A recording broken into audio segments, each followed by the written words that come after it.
All right, let's go.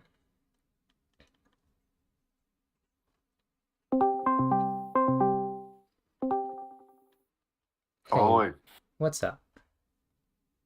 How's it going? It's going pretty good. How about you? It's fine. I switched jobs and they're supposed to send me a computer, but for some reason, whatever service they were using said my address doesn't exist. So I'm just waiting.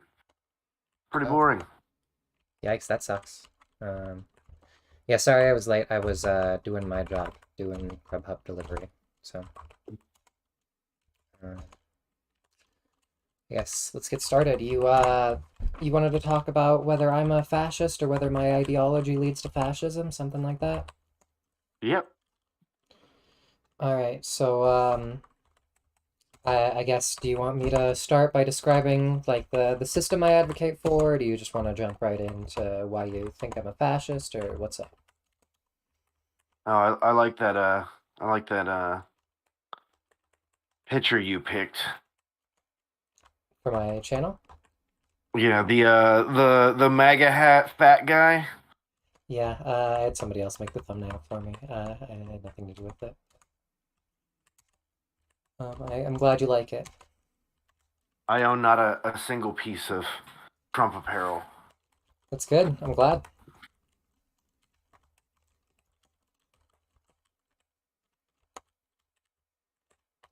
So, Oh yeah, you go ahead. Explain your position, your view. sure. Your hold on. Your end state of what you think the perfect country would look like and how you get there.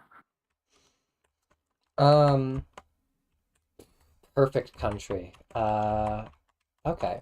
Um, so I guess I'm a liberal market socialist. Um, I think the ideal economy probably has about like one-third worker cooperatives, one-third social wealth funds, and one-third state-owned enterprises. I think that's a good way What was to the middle one? What was the middle one? I didn't hear it. social wealth fund. Okay. Yeah, so one-third each of those. I think that's a great way of balancing market principles with democratic ownership. Um, then the the state, I guess, is going to be broadly much more democratic than it is now. I think that the legislature should be replaced with a sortition system, kind of like a jury. You take like a random polling of the populace, basically, and to make sure you get a representative sample of the populace, so that it's like democratic, but you don't have to go through all the other problems of direct democracy. Then the executive branch, I'd say, should probably be something pretty similar. The executive branch should be, or actually, sorry, the executive branch shouldn't be something pretty similar to that. It should be something pretty similar to what we have now, except just a council of executives, kind of like what Switzerland has. So you don't have any too much power concentrated into any one individual. I'd like the legislature to be replaced with, or sorry, not the, oh my God.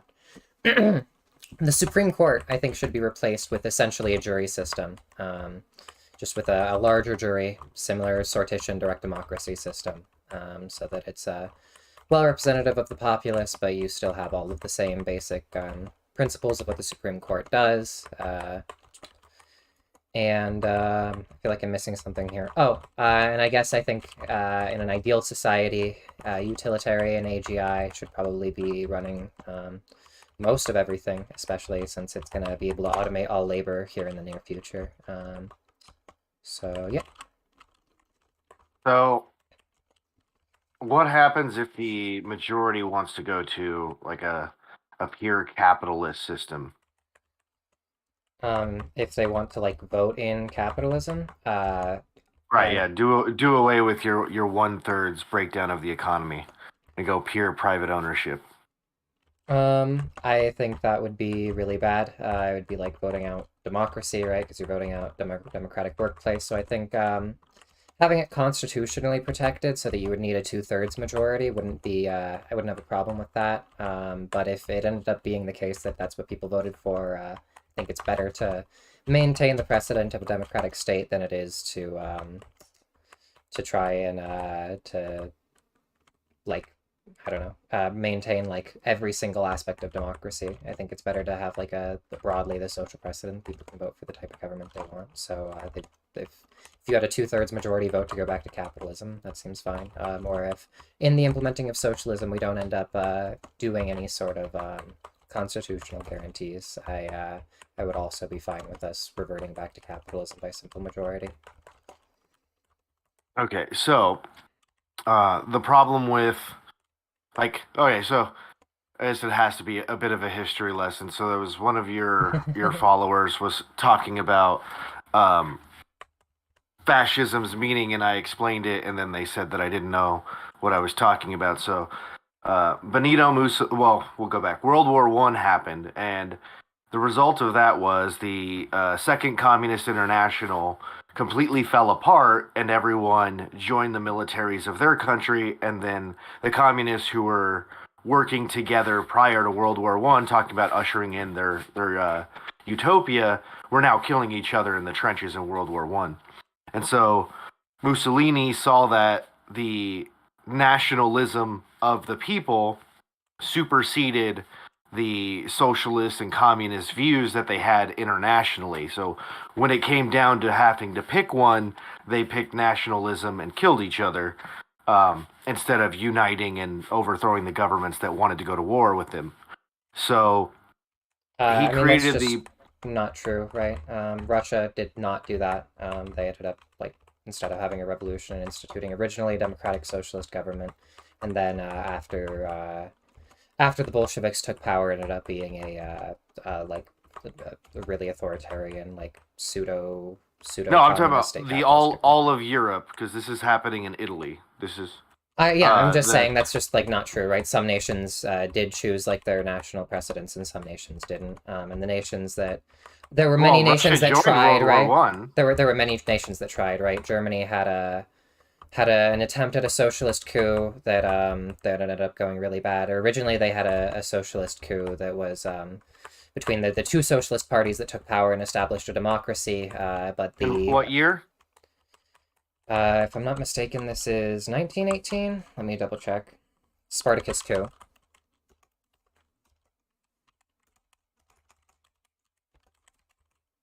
Spartacus Revolution in Germany is 1919, not 1918. My bad. Okay, but was it successful? Yeah, that was successful in getting the pro-democracy groups into power. The reformist socialist groups wanted a referendum to achieve socialism, though, and the violent group that tried to achieve socialism without democracy failed and ended up getting killed by the group of socialists that wanted to achieve it by democracy. And So what year did World War One end? was it 1918? I believe it was 1918. Right, Yep, right. What I said is before World War One, you were talking the about Second during Communist World War One. International. No, so before they had the Communist International, when World War One started, that completely fell apart. Right. So what you're talking about happening in Germany and the revolution in Russia, these are after what I'm talking about. I'm saying that the international cooperation that the groups had fell apart in World War One, right? When World War One started. Right, you're talking about the Russian Revolution that happened towards the end of or during World War One, the German attempted revolution after World War One, and I'm talking about Mussolini in Italy Okay. created the fascist party in Italy for the same ends. And so his view was that the reason that the Communist International 2 fell apart was because of World War One, and they chose nationalism over the international cooperation. So his idea was to create a national socialist party, and he chose the name fascism to come from the root Latin word fasci, which basically means to take a you know the Did you like say that democracy. Mussolini created the National Socialist Party? He created the fascist party. That was the name of the party. It was a Okay. national socialist party. It was not, but okay. That is how he sold it. Like if you're talking about in practice versus what he said, but No, um, when did he if say it you was a National Socialist Party? it was a national party, and it was socialist.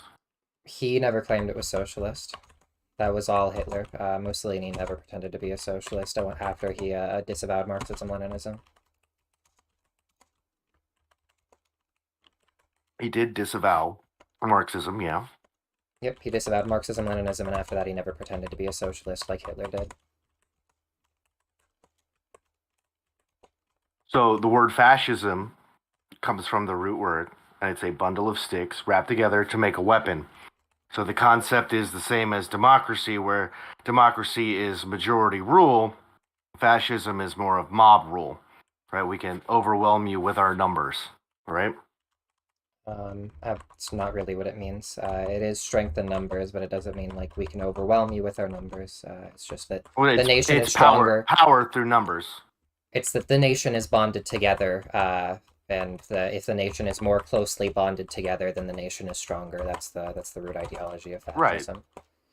Right, but the fasci is a literal weapon. I'm saying that the church language of it versus what it like. I mean, he picked the name of a weapon, not something else. I agree. Yeah, it was right. That's what I'm saying. It was the militaristic aspect. It's right there, whether I agree. It's highly militaristic, stated or not. I'm not saying anything about it being the militaristic. military That's is only a force of a force of violence, right? The military isn't. I don't know that it's only a force of violence, but it certainly is a force of violence. That's its main purpose. Yeah. What else would it be? I mean, it doesn't really serve any other purpose but fighting. Whether it's in defense or aggression, it's still nope. Still violence. All sorts of military engineering stuff that's used for non-fighting purposes. The internet was created by the military. The internet was created as a means to send large amounts of data quickly to forward units. Yes. Which is for the means of violence. I said, once again, that it is the main purpose of the military, yes. It is not the only purpose of the military.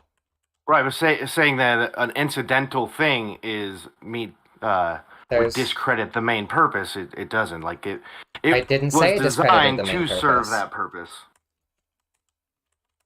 I agree. You didn't say those exact words. I've said over and over again, since the very first time that we talked about this, that the main purpose of the military is violence. I said I agree with this. I said that it has other purposes. I'm saying it is the only purpose. That's what I'm saying. I'm saying the technology so I never that was said that it discredited the main purpose, right? Purpose. But I never said it was discredited the main purpose, so you're just like... I'm saying it is the purpose, and you're like, oh, there's more purposes, as though it's like an office building that, prints papers and also makes boxes. No, it exclusively is in the domain of violence.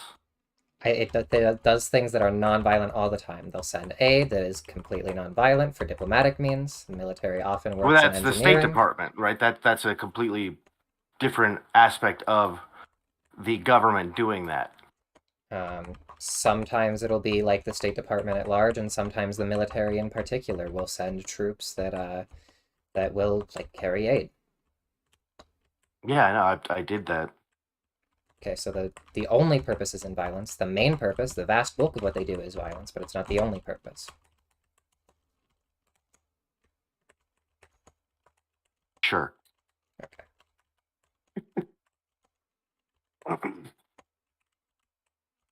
So that's the original definition. I don't get what that has to. That was what the ideology was coined for. I don't get what that has to do with anything about how it's used today. But I'm sure you have more. So Hitler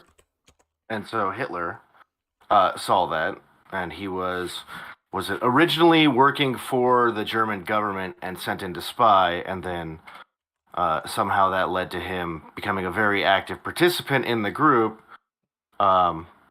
And then trying to violently, I don't remember what it was, who he fought. He ended up getting arrested.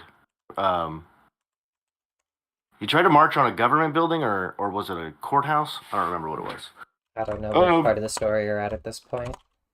Hitler, when he got arrested and then wrote Mein Kampf. That's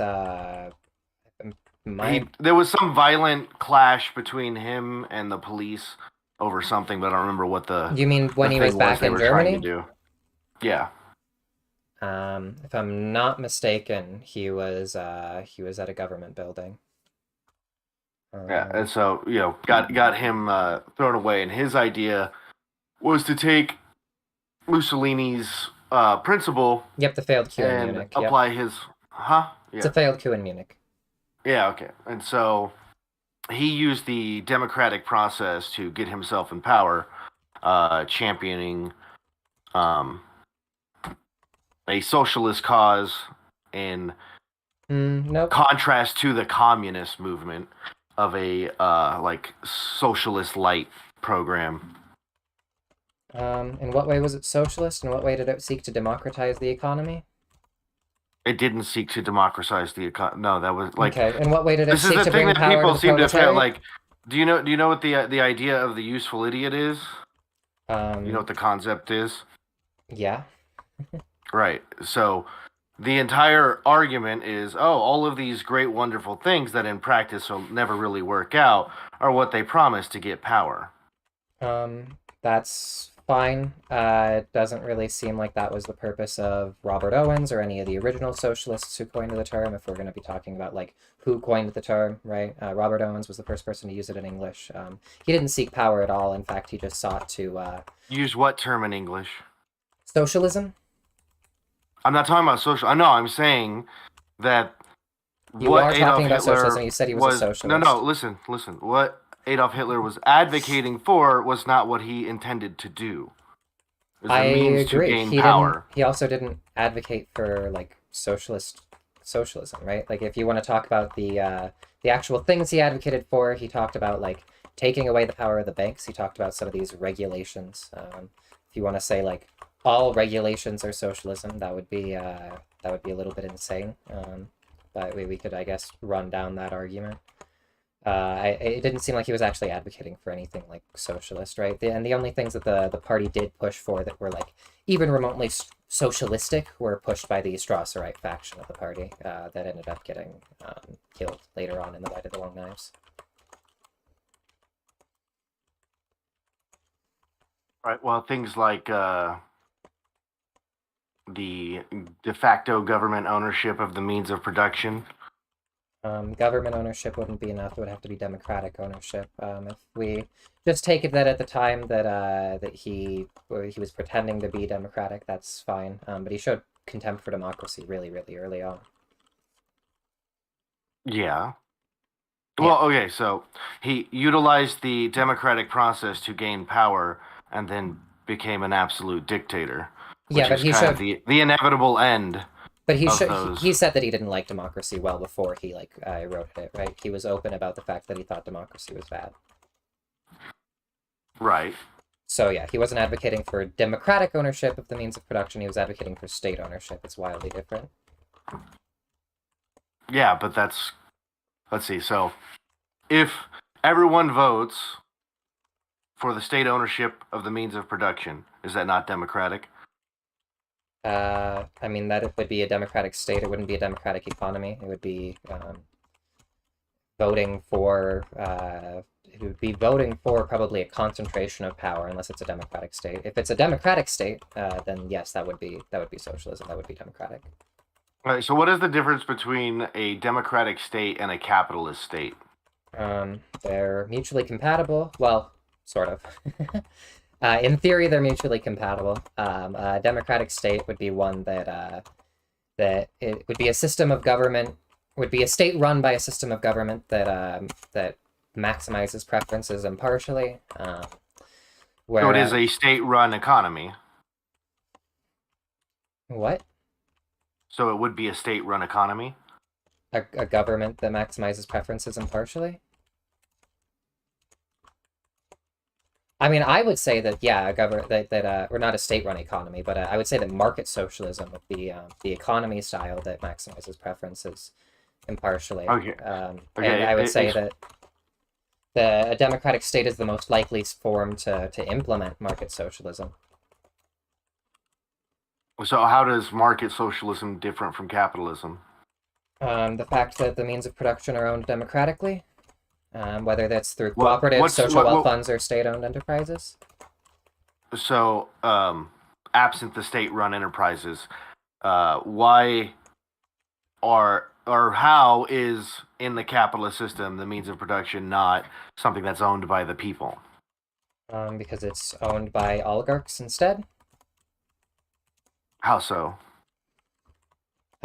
Because like when we look at the amount of people that control wealth and power at any given business, it's going to be a small handful of people as opposed to some democratic group, whether that be the democratic collective of society at large, whether that be like the democratic collective of consumers, like in consumer cooperatives, or whether that be the democratic collective of workers, like in worker cooperatives. Hey, let me ask the question a different way then. What is stopping you from gathering a group of your fellow socialists and starting a business in which you are all equal owners, like Publix does right now? Publix isn't all equal owners, right? It's an ESOP, not a worker cooperative.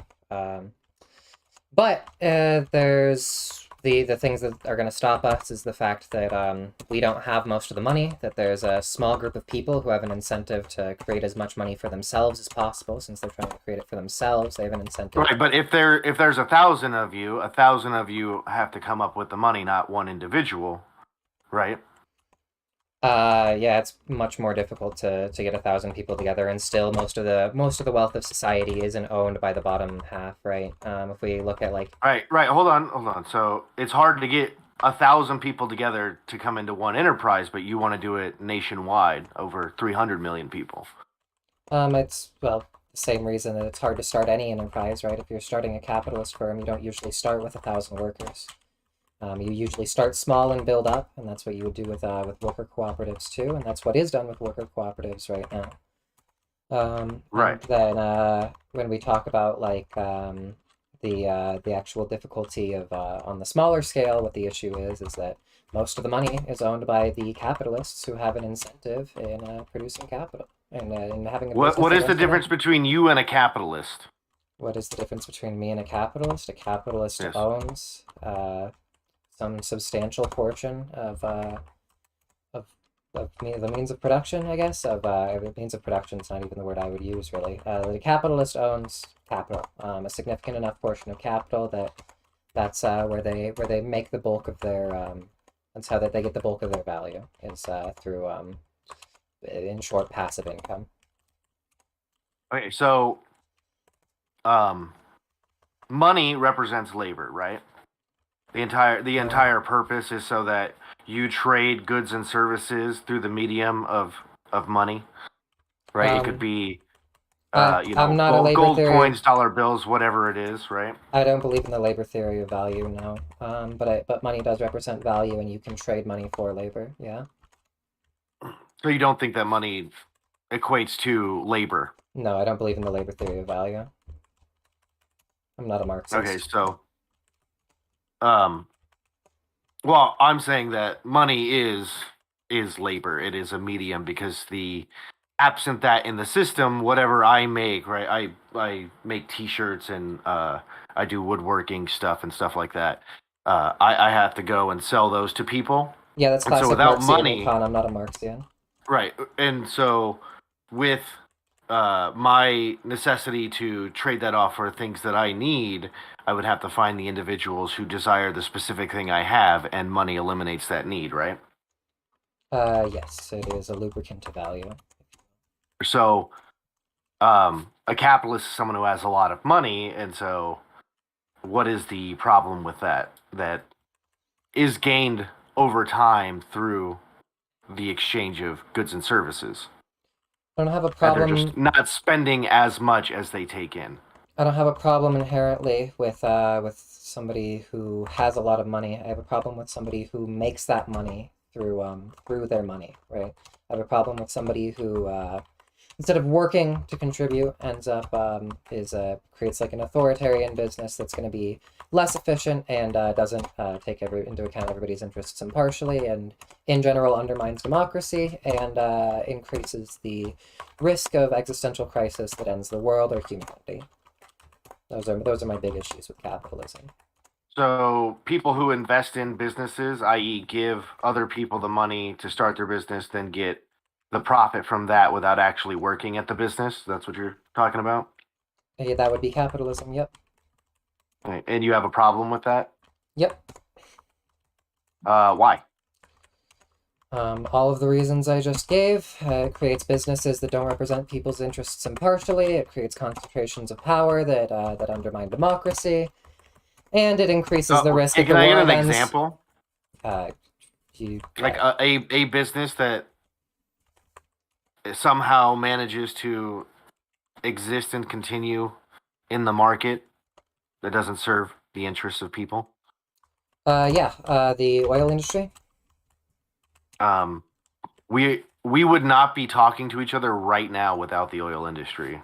It would not be It's possible. possible that the oil industry at one point have helped people's interests. It's possible that the oil industry is even.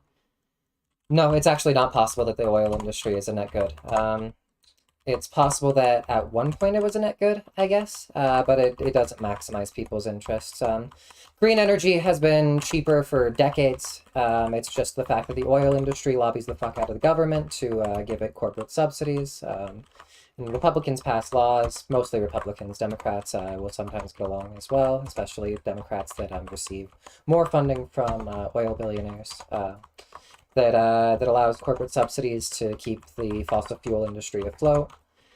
And not to mention just regardless of it being like a cheaper, less efficient way of producing energy, or sorry, a more expensive, less efficient way of producing energy that's kept afloat by not even by market failures, but by authoritarian government programs, corporatocracy and plutocratic government programs. In addition to all of that, there's the fact that it is ending the world.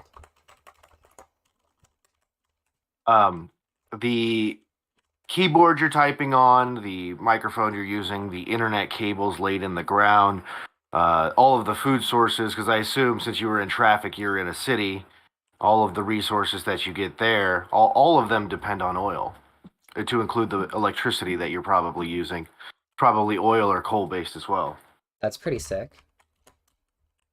Doesn't address So any of the shit I just said, but it does, because had you been in charge at the time the oil industry was coming about, right? And you're like, okay, this doesn't serve the greater good, we literally wouldn't have any of those things. no, we Right? probably would have used oil safer, early on in socialists, and I probably wouldn't have even stopped us using oil during early oil times. It was only when we started to have evidence that oil was leading to climate change and the end of the world that it would have been a problem. And everything that you just listed, even though, your entire argument is outside of economy, right? nope. Even though the everything you just listed could be done in other ways, right? It's fully possible to do that. I could grant that all of that wouldn't be possible, and it would all still not be worth ending the world over. Well, so that's not even an economic argument, but yes, it is. It is economic incentives that lead to it, so it is an economic argument. no, you're saying that the oil industry is ending the world. That negates any positives that it has. That's not economic at all. Yes, it is. Economic incentives leading to the end of the world is an economic argument. It isn't. It really isn't. But what makes something an Like economic argument? the end of the world is not an economic principle that is up for debate. Like if people die of old age, that's not economic. There could be an impact on the economy, but that isn't the economy. If people die of old age, no. But if people are dying because they can't afford to live, because there's economic incentives against giving them money or giving them food, then yes, that is an economic issue, right? If there's an economic incentives causing a problem, then it is an economic argument. It's the same reason that it's an economic argument to have unemployment, for example. It's an economic argument to have unemployment. You mean to say that something will cause unemployment because of economic incentives? That's an economic argument, right? So not having the oil industry causing, I think it's like 2 million people to be unemployed is an economic argument for oil. Is that what you're saying? I was just talking about it's not like that, anything that could cause that outweighs the negatives, right? Sure, yeah. I'm just saying anything that would cause unemployment but by economic incentives would be an economic argument. So your democratic economy would not have unemployment? It probably would have a level of unemployment. I'd probably want to keep it at the natural level of unemployment. I wouldn't want it to to spike like it does in capitalist economies with recessions and shit, since I wouldn't be subject to the tendency for the rate of profit to fall. So it might have less unemployment, but it would probably still have unemployment. Yes. Right. So My point is just any argument which makes this case, right? My point So is if just an you example of an economic argument is that economic incentives would lead to unemployment for any given policy, right? That any given policy would mean economic incentives would lead to unemployment. right, so it'd be the same in the different in your democratic economy versus the capitalist economy if we removed the corporatism I think that there exists today. I think there would probably be a lower level of unemployment, but yes, unemployment would still exist. That's my point. Isn't that I'm making an economic argument through unemployment. My point is that any argument which uses economic incentives to arrive at a conclusion of what is going to happen is going to be an economic argument.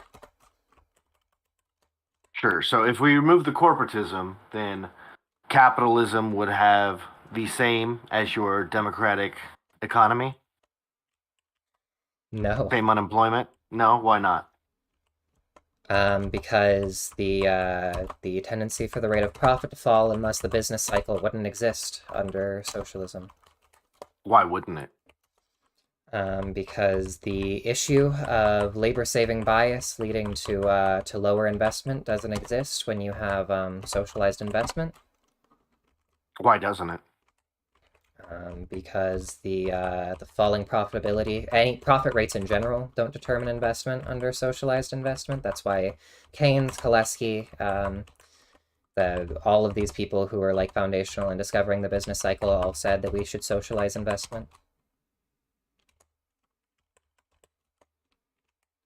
And discovering our Doesn't modern explain understanding why. of it. It does. It's dependent on something else, right? Socialized investment isn't going to be dependent on that on profit, whereas when capitalists invest, they're only doing it when What? profits are high. So a falling rate of profit would mean business cycle would occur, whereas under socialism, investment's going to occur based on where investment is most needed, based on like the things that like this the same way that like the Federal Reserve operates. So it's going So to end up where it is most needed isn't equal to democratic. um, the That's where it's most wanted, not most needed. Though most of the time those would probably be the same thing, but that's not all the time. I guess it depends on what you mean. I think that a democratic system, in terms of like the system that I'm advocating for, is going to be a system that is most likely to allocate it where it's most needed. But I think that democratic by definition would be where it's most needed, where preferences are most maximized, where it's the most utilitarian to put it. Right, but that's assuming that every single person would, or the majority at least, would agree to whatever is the most advantageous. Nope, Right, not by my whatever is most definition. needed. Not by my definition. My definition of democratic is just maximizing people's preferences impartially, right? If people misattribute their preferences and vote improperly, then that would technically be like a harm on democracy. How is so? It's only democracy if people vote the way you want them to vote. That's not democracy. It's only democracy if people vote to maximize their preferences, to maximize preferences impartially.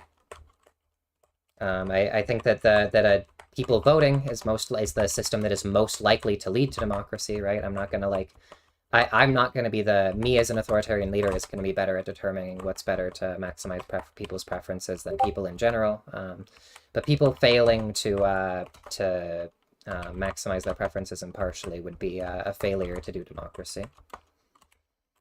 Right. So when the Republicans picked Trump and then the Democrats picked Hillary Clinton, which were probably the two worst candidates that both parties had put up. Right, that's a failure of democracy. I think that's more a failure of manufacturing consent than anything else, and lobbyists. But excuse me, to some extent, that's gonna be a failure to enact democracy for sure. Okay. Well, I can't get on board with that definition because democracy is just the will of the majority. I don't see it as necessarily being exclusionary to what is in their best interests. People voting against their best interests is a very common thing in the democratic process all over the world where it exists. So I don't see how. I agree. But I think that people voting is the thing that is most likely to lead to democratic outcomes. I think it's the thing that's most likely to lead to people's best interests. And that's why, in general, when we talk about democracy, this is a good heuristic. But I also think an AI that knew everybody's preferences impartially, that was like a utility maximizing AI, could be even more democratic. And similar with like sortition, right? If not everybody votes, but the everybody's preferences are still captured because you're using polling data to approximate their how they would vote, not just approximate, but get incredibly close, if not closer than you would trying to get everybody out there to vote. Then I think that that's also going to be a more democratic system. All right, so your what's it? Peak utopian vision would be a AI that is making the best decisions for humanity. That maximizes preferable experiences. Yeah, I think that the AI that's going to be made in about 20 years, that's the median projection, that would be a super intelligent AI. It's going to be best that it maximizes preferences impartially. It's going to be way better than anything else we could do with it. Given that somebody is going to make it in 20 years, it's best that this is its goal, yeah. I find that a little dystopian. I don't like that's basically So what's your turning a alternative? computer into God. What's your alternative? The alternative would be a community-based system. So rather than like I don't like the direction that the United States is going in, where we are becoming more and more centralized in the federal government. I think the state system was a good idea, but the states are far too big. So ultimately, this AI is going to be built no matter what, right? If we don't build it, China's going to build it. If China doesn't build it, some tiny corporation, or not tiny, some like private corporation is going to build it in secret. Somebody has to build this AI, and the average projection is 20 years from now, using bioanchor models where we compare the development of AI to the development of like the human brain via evolution. It's supposed to reach like the capacity to human capacity in like 15 to 20 years, and then about 20 years we're supposed to see it be able to create like a smarter AI, which can create a smarter AI, and et cetera, et cetera. And we reach the technological singularity. So this AI has to have some goal, right? I would rather China doesn't make this AI. I would rather that we decide what its goals are. I think that this democratic goal where we have it maximize people's preferences impartially is the best goal. I'm curious what your alternative is. The AI specifically? Yep. What goal do we give it?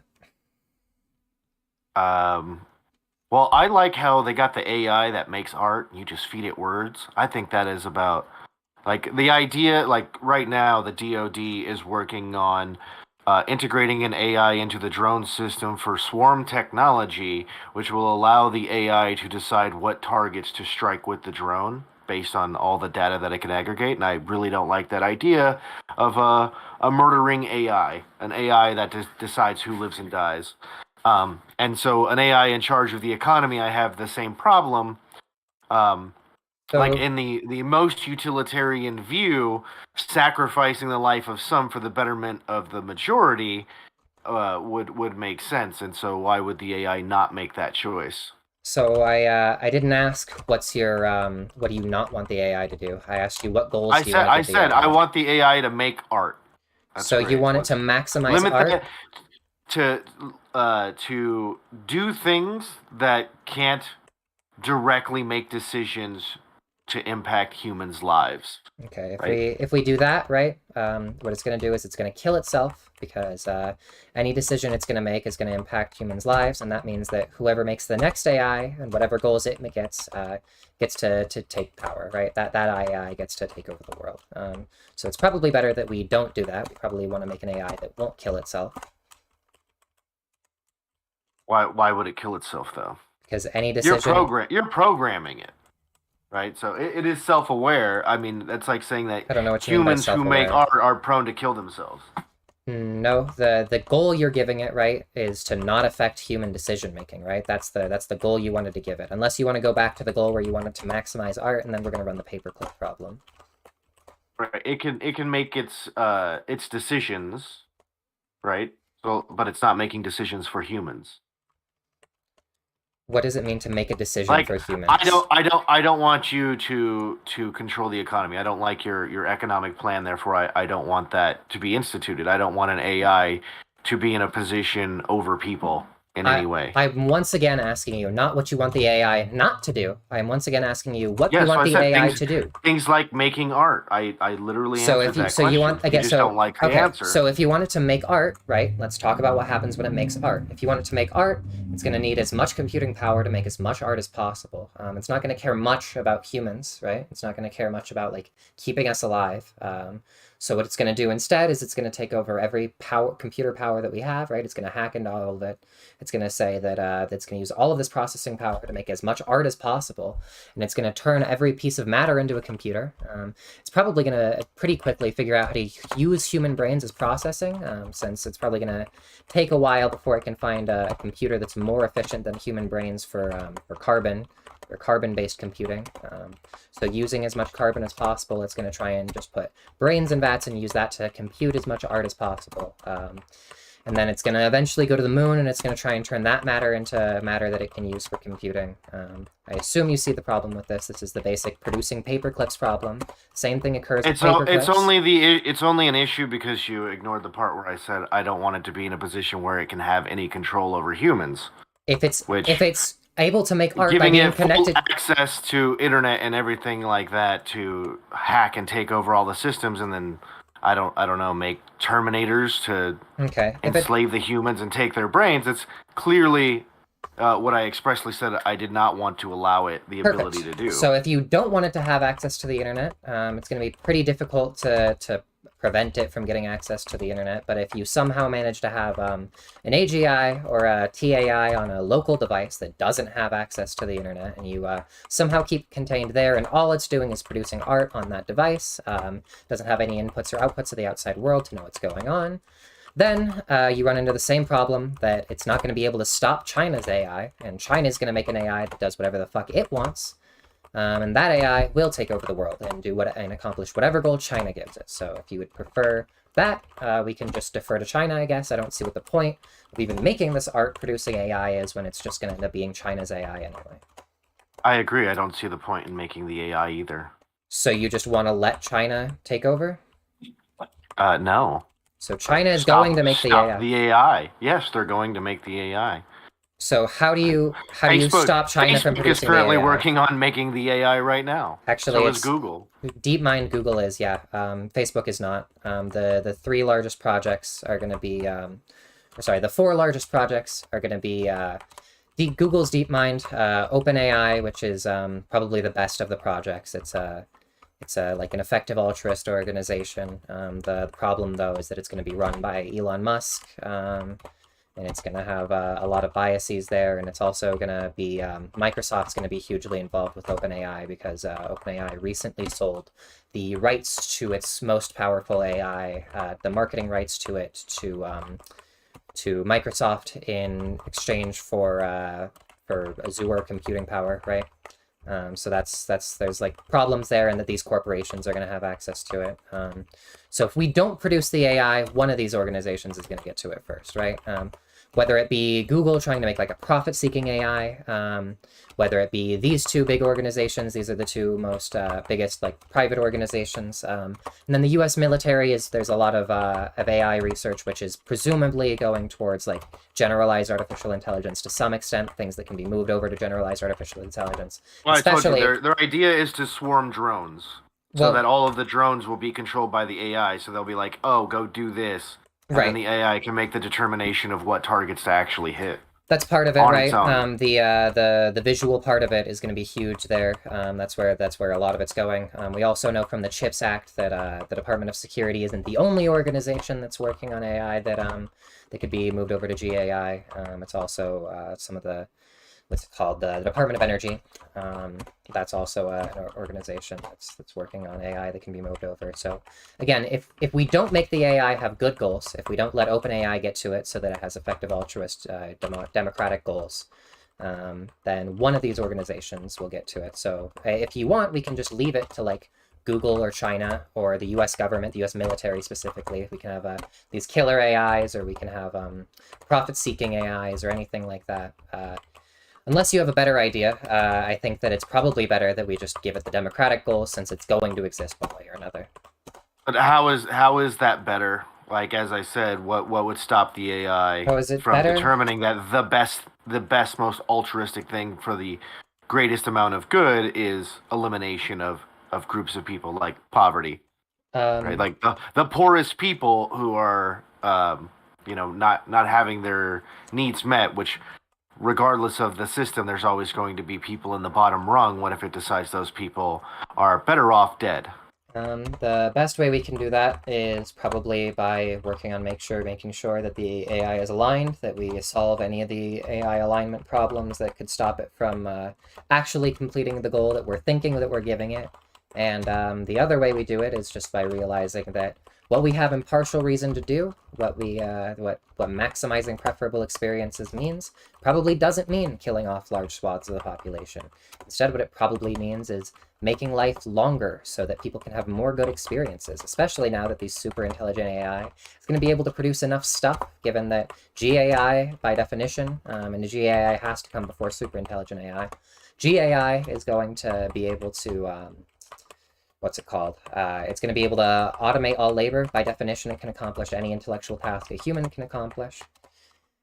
So this AI is going to be able to quickly become more and more intelligent, accomplish way, way more than humans can do. It's going to be able to automate all labor that currently exists, so we don't have to worry about like not being able to fill up what we currently can do. And therefore, everybody can be sustained. It's unlikely we're going to have to kill people. It's more likely that people are just going to be able to live happy lives, where the AI tries to make it so they have the best lives possible, where they have the most preferable experiences in their life. So your end goal is to create an AI that would produce the food, produce the energy, produce pharmaceuticals. It would be in complete control of every aspect. The AI is going to do that anyway. I would just rather have our goals in mind. So if the AI is going to do that anyway, isn't it better to stop the AI? If you can somehow stop Google, you can somehow stop everybody from working on it in private, if you can somehow stop it from ever being developed, if you can somehow stop every single country from working on it, then maybe we can get into the dark forest hypothesis too, which I think provides some evidence that we probably shouldn't, considering that other alien civilizations probably already have an AI, and as soon as they find out that we exist and we're close and that we're a threat, they probably want to get rid of us, since our AI is unlikely to have the same goals as theirs, whatever goals it has. So we should probably try and beat them to make sure that our AI, that they don't wipe us out, and that when we're competing in the universe, that our AI is also able to outcompete these other AIs. But I don't even think we need to really get into that, right? I think that more important than all of that is, or not more important necessarily, but easier to grasp than all of that is that it's going to be impossible to stop China from developing the AI, since they're ahead of us currently in machine learning research. Yeah. But you could destroy the AI, right? Once it's created, probably not, considering it's going to have access to every computing device in the world. The moment it's hooked up to the internet, it's going to be able to access them all. It's going to be, if a human is able to hack any device, then China's going to be able to hack any device. We already know that that pretty much every device in the United States has a backdoor through the U.S. government. We know that China has been able to compromise. Or China and Russia have been able to compromise U.S. security before, unless we have somehow created impenetrable security, which would be incredibly impressive. If not, there's always the fact that it's going to be able to create military weaponry at a rate that we can't comprehend, and they can use that military weaponry to just get a hold of whatever it wants. It's very unlikely we're going to be able to outcompete this AI, considering by definition it's going to be smarter than every human, and very, very quickly. It's going to be smarter than every human combined, just the way that super intelligence works, because the AI is going to make a smarter AI, it's going to make a smarter AI that's going to, et cetera, et cetera. Why would you not want to stop that? Because we can't. Even if we could, because some other civilization that not too long is going to be able to see us, already has, and then that AI is going to wipe us out if we don't create an AI that's that has good goals. That is the assumption that whatever intelligent life is out there is hostile. Nope, just that it is good at game theory, or just the AI that it creates is good at game theory. Because whatever goals it has, right, it's going to want to wipe us out just because the chances of us having the exact same goals of it as it are low. And even if we do have the exact same goals as it, if we don't already have an AI, then it's going to be our AI by the time it gets here. If once we realize like, oh shit, it's time to create an AI with similar goals, it's going to be much less advanced than their AI. And it's not worth it to them to try and like guess and see if like their AI has the same goal as us, because it'll try and convince them that it has the same goal as them. And so it's more worth it for them to just wipe it out. That's like better on game theory for them. It's better, whatever its goal is, in order to accomplish its goal, to make sure that it doesn't have any AIs competing with its goal. Right, but that's the same thing that I said about the AI, except in regards to different sets of humans. Yes, that's the same thing I said about the AI, right? That's what I'm trying to tell you, is that if we don't create it first, then Right, so then you're somebody saying, else will hold wipe on. us out. Right, in your alien hypothesis, we need to create the AI because the aliens will have an AI, and that AI will wipe us out, right? Stephen Hawking's Dark Forest So hypothesis, but yes. we create the AI. Why would it not be wiping out other people? Or are you saying that our people are somehow superior to the other people, and that would be fine? Our AI won't wipe out other people if it can come to the conclusion that if those civilizations if those civilizations haven't already developed AGI, right, then our AI won't wipe them out, because instead it can just maximize their preferences and do the same thing to them that it does to us. If they already have created AGI, if their AGI is good, then chances are we'll be able to see it based on how their planet looks. If they're I'm talking about other civil, like the Chinese, for example, developing their AI. How are we going to be better than China? No, what is it that's going to stop our AI from wiping out China like the aliens would do to us? If we make our AI just maximize preferable experiences, right, and not like maximize national interests like the U.S. government probably would, or especially the U.S. military. If we make it maximize preferable experiences, then it's going to want to maximize the same thing, right? Chinese preferable experiences, and if it can stop them from developing the AI, then it's no problemo. Okay, let me rephrase it then. If our development of the AI would not wipe out other humans, then why, when the alien AI comes about, would it keep us from being wiped out? How would that work? Because those are conflicting goals. The alien AI is unlikely to have the goal of maximizing preferable experiences, right? If it does, then it might come and just stop us from developing AI. And in that case, it'll just maximize our experiences, and it really doesn't matter what we do, right? Chances are, though, it doesn't have that goal. There's no reason to believe that it's likely to have that goal, given that humans aren't likely to create an AI with that goal. Of the largest projects, the one that is most likely to have that goal is going to be OpenAI, and OpenAI isn't even all that likely to have that goal, right? So if it has any other goal, if it has any reason to not maximize preferences impartially, then it's more likely to just wipe us out. And if we do have an AI, then it's probably going to try and break our AI If it's smarter, then it'll become a war of AIs, right? Whichever AI is better. We want to make sure that our AI is most likely to win that war by developing it sooner than later. But more important than that, we want to make sure that our AI it's good if that AI wins that war, right? We want to make sure that it does the moral thing, that it does what we have impartial reason to do.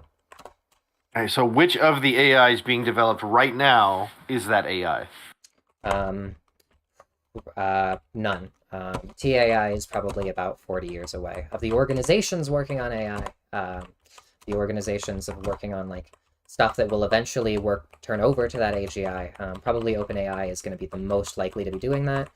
If but it seems unlikely. There's also a new organization that split off from OpenAI after the selling of the marketing to Microsoft called what's it called? Fuck. Anthropic, that's what they're called. That seems more likely to create a good AI, but they also seem less likely to get there in time because they have less funding than OpenAI. They're not on the same competition footing that China, OpenAI, and DeepMind and the U.S. military are all on. They're all pretty neck and neck. Anthropic is a few hundred million a year behind, maybe like $500 million or so behind. Okay, so if in your democratic economy, what if the majority of people don't buy into your fears of the AI and that we should develop the positive AI first? That would be bad. Luckily, though, the democratic economy, thanks to the logic of the crowd, basic game theory, is most likely they're most likely to come to the correct conclusion compared to any other model of prediction of determining how to govern. They're more likely to figure that out. How so? Have you ever heard of the logic of the I mean, crowd? it's just the history of the world doesn't really bear that out. Yes, it does. The more democratic societies have been, the more that they have succeeded. That's why the Enlightenment era has been so damn successful. I can What also is the just longest lasting democratic civilization? I don't remember if it's Rome or the U.S., but I think it's the United States. Well, the United States democratic process lasted longer than the one in Rome.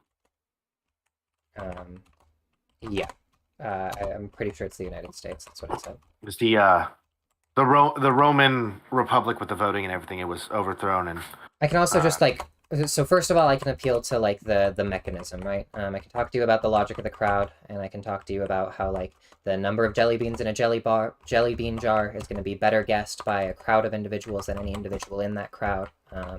Simple law of large numbers, right. So simplifying intuitions. The other the argument though is crowd, just empirics, right? I can just show you that democratic societies have much better outcomes through like basic empirics. right. So your position is that Rome and the United States are two civilizations with the best outcomes. No, what I'm telling you is that the more democratic a society is, the better its outcomes are going to be. The fact that these civilizations lasted a long time is I guess, going to be a testament to certain aspects of the model. But the civilization lasting a long time isn't the only outcome I'm worried about. Right. Okay. So what democratic system existed that not the longest, but was the best model? The one in practice is probably going to be Norway. They have the most democratic economy that's probably ever been implemented on a large scale, and they have probably the most democratic state too. And how long has it lasted? Um, I mean, it's they. Do you mean like how long have they had universal suffrage? Technically, they've been around for a long time. But they were originally a kingdom. It's kind of like the Britain model. Well, we're talking about the democratic process of it. Like how long is like what's your metric? Are you asking like when they instituted a parliament? Are you Oh, asking when they had universal it's your suffrage? your metric. Your metric. The more democratic that they've gotten, the more stable their regime's gotten. I don't think that democracy is like a threshold, right? I think that the more democratic regime is, the more stable it's going to be. I don't think that it's going to be like this threshold meets that this is a democracy. You said Denmark? I said Norway. Norway. Sorry. So yeah, again, are you just asking like Are you asking how long have they lasted with universal suffrage? How long have they lasted Right. So with? yeah, you're saying that they moved towards a universal suffrage, right? They went from kingdom to universal suffrage. How long has the universal suffrage been in place? How long has it Sure. lasted? Right. Like, Um, Norway has had universal suffrage. Let's see when they instituted universal suffrage. And also, I know that they've only had a relatively democratic economy for about the last about a little bit under the last century, like 70, 80 years. okay, Um, so like 70, 80 years, right? And it's been relatively stable. it's been really, really stable these last 70, 80 years while it's had a democratic economy. If you want to talk like a democratic state, and this is a relatively democratic economy, right? It's about half of their economy is democratic, maybe like 40, 45%. 1913, universal suffrage was, oh, so it's been over a century, so that they've had universal suffrage. Cool. Um, so yeah, over a century that they've had universal suffrage and a little bit under a century that they've had a democratic economy. Okay, so are there any larger examples? Because Norway has like what, less than 6 million people? It's Um, smaller than the state of Arizona, population wise. I mean, Norway is like um, a state that is of like pretty substantial size. I don't know what you mean by like larger examples. What's the threshold you're looking for? Um, Plus, Norway is less than 6 million people. yep, that's like Yeah, a I said whole that's ass nation. small. That's smaller than the state of Arizona, right? Like we Yeah, are a nation of 360 million, right? every India is 1.4, China's like 1.2. I agree. Every state in the Saudi United Arabia's States, like 12 million. every state in the United States is going to be about the size of a country. I don't even like I can look up even the average. Here, let's look up the average size of a country. Average population of a nation. Um, uh, the average for 2021 was about 40 million. Okay. So do you want one that's like bigger than 40 million? Well, the point that I was going to get to is that Norway is a very homogenous demographic and a very small population compared to the rest of the world, right? So I just don't see how that's relevant. the scalability of it, right? Like the people who live in Arizona and the people who live in New York have very different views, perspectives, and goals, Um, right? Like we are citizens of the same nation, but we aren't all striving towards the same thing in our lives, right? Our political, social, communal goals are not the same between New York and that's, Arizona. I mean, that's going to be true person to person. Again, I just don't see how it's relevant. Well, I say in Norway that is true. Nope. They aren't that wildly diverse of a population like compared to the United States. It depends on what your threshold is. What we do know is that ethnic diversity makes social cohesion stronger. It makes it makes stability more stronger. That's like ethnic diversity. I'm sure we could find something on like ideological diversity, providing some strength to a democracy. I know that the law of large numbers only applies more the larger numbers you have, so the logic of the crowd should only apply more. Again, I need a reason why this is going to be a problem.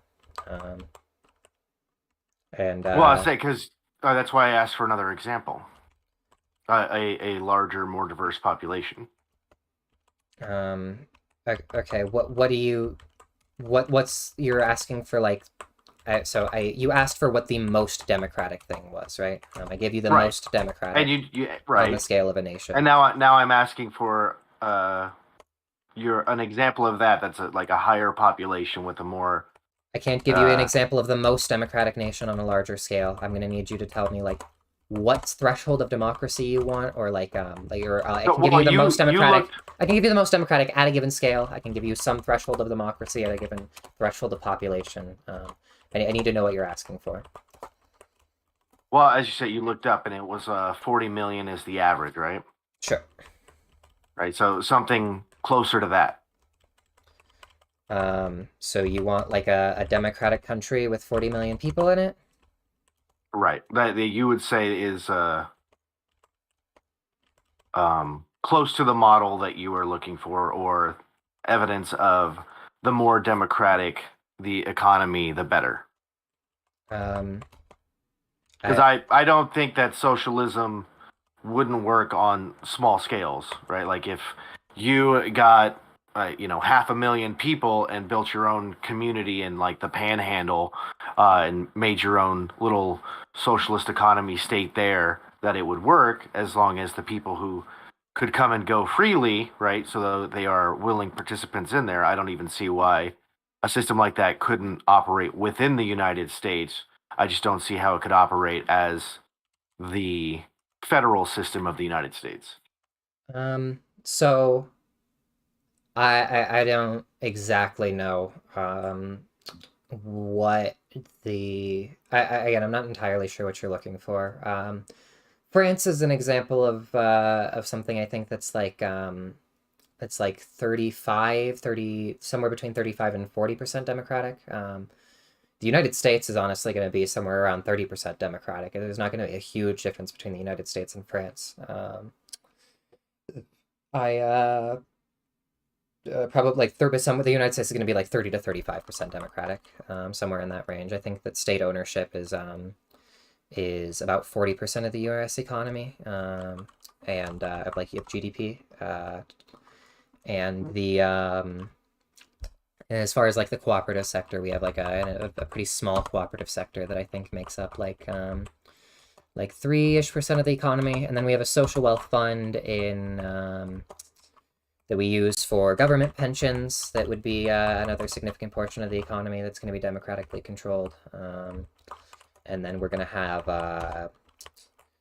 uh, we're going to have the social wealth fund that runs the Alaskan Oil Fund, and we're going to have a couple like state level social wealth funds. So all of that's going to end up being making the U.S. economy like 30 to 35% democratic.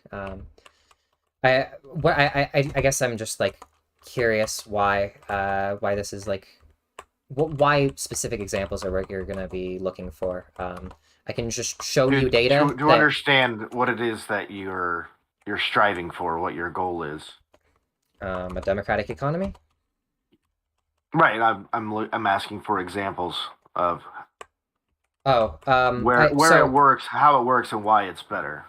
ultimately, Norway is going to be like the best example that I can give you, right? If you want like larger scale stuff, I can point you to like nations that are going to be less socialist on a larger scale. I'm not going to be able to point you to equally democratic nations on that scale, because they just don't exist yet. But I can show you these trial runs. I can show you statistics that show that like cooperatives do better in like a variety of different functions. They're more likely to survive recessions. They have like better quality of lives and better wages, if you include wages plus profit for their employees. That they're like better in like pretty much every metric. And I can show you like data that social wealth funds do just as well as capitalist enterprises. Like I can show you data on the specific institutions. I don't know. I'm not going to be able to like give you like a specific example on a larger scale because they don't exist yet. I would love if they did, and then we could test it, right? But they just kind of never have. So Okay. I guess maybe you So could point to like America in the 70s as being more democratic than it is now. Maybe something closer to like 45%. in Or the 70s. no, yes, the like late 60s, early 70s. Okay. Um, I was say because I don't understand how the democratic economic side works. So, like, if I wanted to start a business, how does it work in that system? Um, so I mean, I can just tell you like my um, my model for how that would work. I think that it's probably fine to have on an incredibly small scale. So let's say that you want to have like up to like 5 employees, say. to have you to let you just like start a very small capitalist firm, since they're gonna have to be competing with socialist firms anyway, which are, we know, more likely to survive recessions and Who just more who likely to lets me? survive in general. Well, hold on.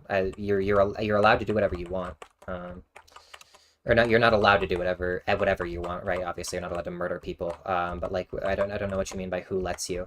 Nobody's gonna Well, that's stop what you. you said. That's what you said. Let you, and that's why I Um, was asking who. Like, is this? so Because like the currently, if I state. want to start a business, I do have to do some legal filings with the government, but there's no barrier beyond, Well, registering the company and getting the employee ID for tax purposes. so you you don't technically, right? You could hire them as like a service and an independent contractor. You don't have an obligation to file as like an LLC or anything. You have a strong legal and tax encouragement to do so, though. So and that would probably exist under my system as well. So yeah, you'd probably like file for tax purposes. In one of those groups, so you, as long as you had like less than say 5 employees, there's probably not a problem with that. And then after that, you have two options. You have an option to either sell to the social wealth fund. You can sell shares to the social wealth fund in order to like scale up an investment. So I Or have to become a publicly traded type company. yeah, basically, you're gonna have to sell shares of it to a social wealth fund over time. Or the other option is you can convert it into a cooperative. Um, And and where do I get the capital for that? So either if you To have the cap, start the business I'm allowed to start. That's the question. if you so if you have the capital yourself, you can obviously just start it. If you want to acquire capital, chances are you're going to want to go to either a credit union. Do you know what a credit union is? Yeah. Okay, yeah. So you can go to a credit union, or you're going to have to go to a state bank. So the state owns all the banks except for the credit unions? Yeah, it's going to be state-owned banks and credit unions. Oh, the state owns the credit unions. No, and Or credit unions. Oh, State-owned okay. banks and credit Okay. unions. Okay. So it would work relatively the same as it does now. I would save my money like I did to buy the building that I'm in right now and my equipment, but I would not be allowed to have more than 5 employees. Yeah, if you wanted to maintain it as a capitalist firm, of course, if you as you grow, right, you can, if you want to just make your profit off of it, you can sell it to the social wealth funds. And And so who runs the social wealth fund? um, by definition, it's going to be the government. Okay. So I have to give over what percentage of ownership to the government? Um, Market value. You're gonna have to give like for the So amount that you want, for the amount I that you have to want to. become a salaried employee, basically, and the Nope. government owns the business. No. So when I say market value, mean that like however much you need to invest, right? For if you want to so like if you want to say like if you want to have 10 employees, you're gonna have to sell like 50% of it, right? So that you personally are only employing like 5 employees. And if you're specifically looking for like capital investment, right? You're gonna be just selling the or no matter what, you're gonna be selling the amount of the company that you want in capital investment, right? So whatever the market value of the company is, you can, and however much capital you want to accrue, you sell the amount of the company that you need to get the market value of the company in capital. Okay, so I have to become a publicly traded company and give half of the ownership of my business to the government You don't, just to have 10 employees? What if I'm looking to expand to several locations and have 50 employees? then you're probably gonna have to sell like 5 out of 50 is gonna be 1/10. So you're probably gonna have to sell 90% of your company. All right, so then my company is government owned at that point. 90%, So yeah. so who runs the fund? Because now my It's a social because I'm a wealth fund, publicly traded so company, so my board, my shareholders is the government. So typically what I advocate for is the Federal Reserve. I think the Federal Reserve allows for a decent amount of like separation from the political process or whatever. I think the Federal Reserve has done well so far. An alternative that I hear often is the like Social Security Wealth Fund, where we just have Social Security Administration run the Social Wealth Fund. I mean, obviously, the actual company itself is going to be run by a board of directors in the same way that, and that's probably going to be true of a cooperative, and it's probably going to be true of whatever business. Under like either of our systems, most of these businesses are going to be run by boards of directors. The question is just who elects the boards of directors. I think that you should probably have some sort of democratic system determine who's running this board of directors. So like a nationwide vote. How often? So I don't actually think you need a nationwide vote. I think that if you're going to have that direct involvement, you're going to probably just want the same sortition system, right? So you take like a large jury, basically a large jury type populace sample, and then you use that sample to figure out people's preferences. I think more likely though is we just do what we currently do with the Federal Reserve, right, where we have somebody who is elected to be in charge of the Federal Reserve decide, or not one person who's elected to be in charge of the Federal Reserve, but there's a broad appointment process that is decided by like the Senate and the President working together to determine who's in charge of the Federal Reserve, and that Federal Reserve hires a bunch of employees. That Federal Reserve then determines some process by which to determine the board of directors, whether they delegate that to employees, whether they decide on that as the Federal Reserve Board itself decides on that, or whether they delegate that. It's probably going to be the Federal Reserve type system that like very similar to what we have now. So you like the Federal Reserve system we have now? I probably want it to be a little bit more democratic, but I like the system broadly, yeah. Interesting. What aspects of it would you like to keep? Most. I think the only major differences I'm going to make is instead of having Congress approve of the presidential appointment, I think that it should probably be a referendum, ideally done by again the sortition system. But I'm fine with putting it to a vote by the populace and the way that we do like Senate or House seats or like anything like that right now. I was gonna say the president, but I don't want like the Electoral College doing it. I want it to be like a popular vote system. So you would change like how the board currently doesn't have to have like approval. It runs as a semi-independent organization well, no, from the government. currently it has to have Senate approval, right? I would just want to replace Senate approval with a referendum. Mostly Well, the I say same. currently, like Congress can make regulation for it, but the Fed operates independently. I would want to keep that, yeah. I just instead of having the Senate approve of the board, I would want it to be by referendum, that the referendum approves of the board. I wouldn't want to change the fact that it referends somewhat independently.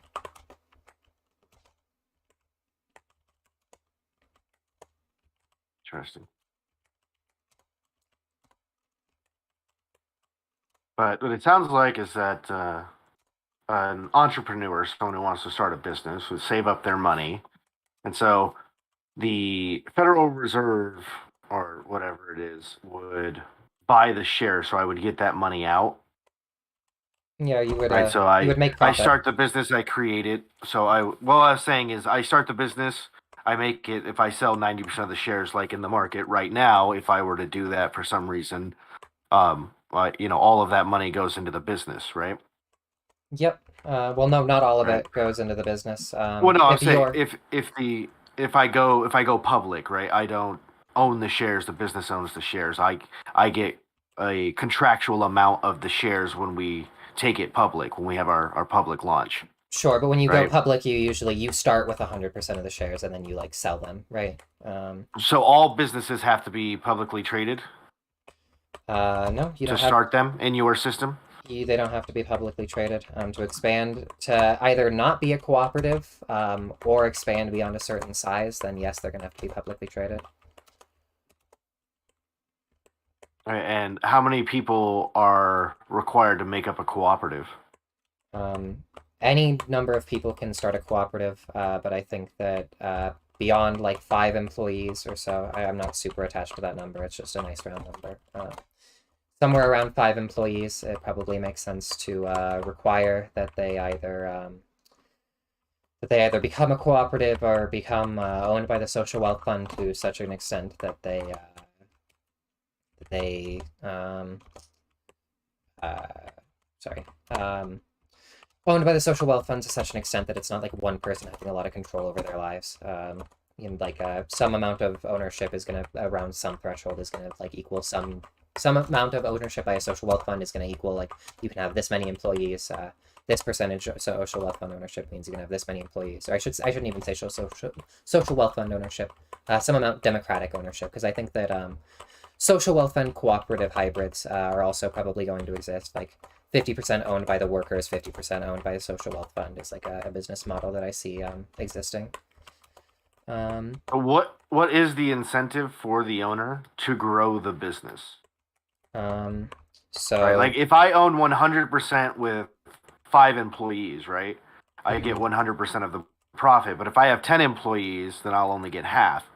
Right? It actually doesn't do um, anything for me to do that. so one is you can just like sell to your employees, right? Two is you can sell to the social wealth funds. Both of these are going to be like incentives to get profit for expanding your business.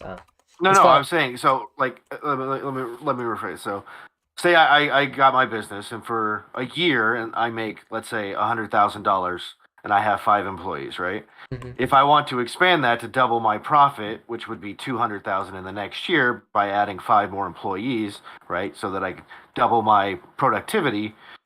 If I have to sell half of the company, I still only make $100,000 profit. Well, what would even be the point of expanding? Well, one, you get the profit just from selling it, right? Two, there's the But That's a one-time profit. yep. So it's a Right. one time I'm saying it's a one my time if I profit, stay and at you get to keep five, making your I get 100K, right? right. But if I don't expand, I get to continue to make the 100K, and I I don't have more employees and more regulation and half my company being owned by the government, who now gets to so tell me what to do more involved in my business. so either way, you get 100K, right? That's a wash. That doesn't really matter under either option. On the other hand, though, you're going to have a couple incentives. One, you're going to have economy of scale. Economy of scale is going to mean that chances are per employee you're going to be making more per worker, right? Just basic economy of scale math. On top of that, you're going to have the incentive of that one-time sale, right? That one-time sale is going to be making you more money. And as far as like transforming it into a cooperative, the incentives you'll have there are just that even though it's basically going to be the same thing, like economy of scale. You're going to have what's it called? Um, you're going to have precedent as like the oldest employee. We know that cooperatives that have been started by certain people, that the leadership is likely to stay. We know that incumbent bias exists in all democratic structures, like the state and worker cooperatives.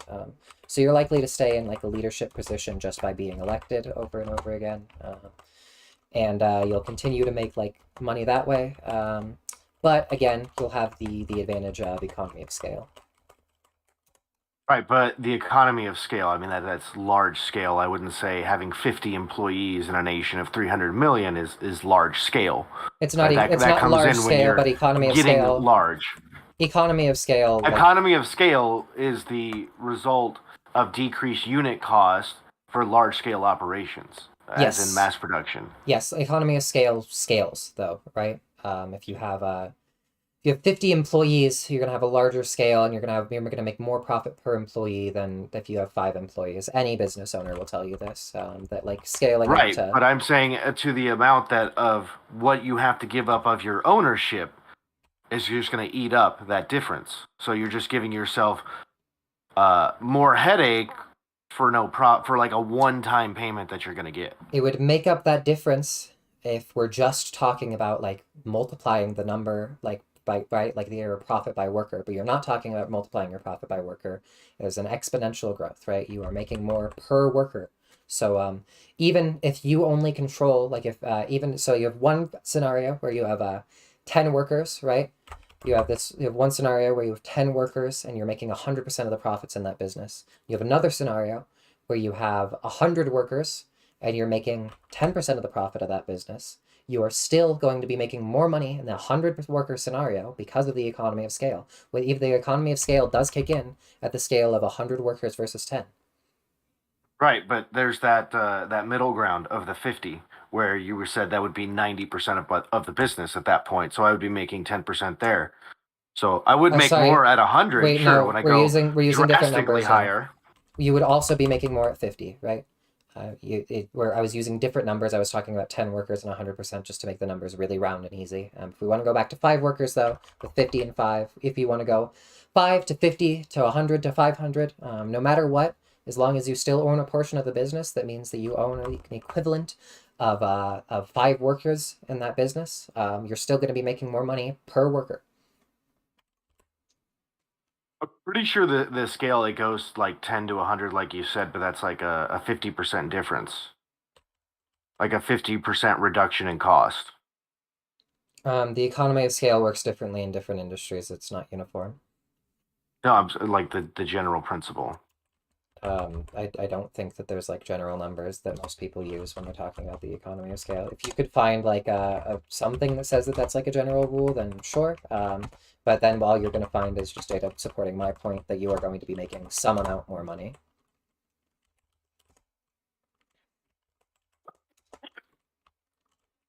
Well, okay. So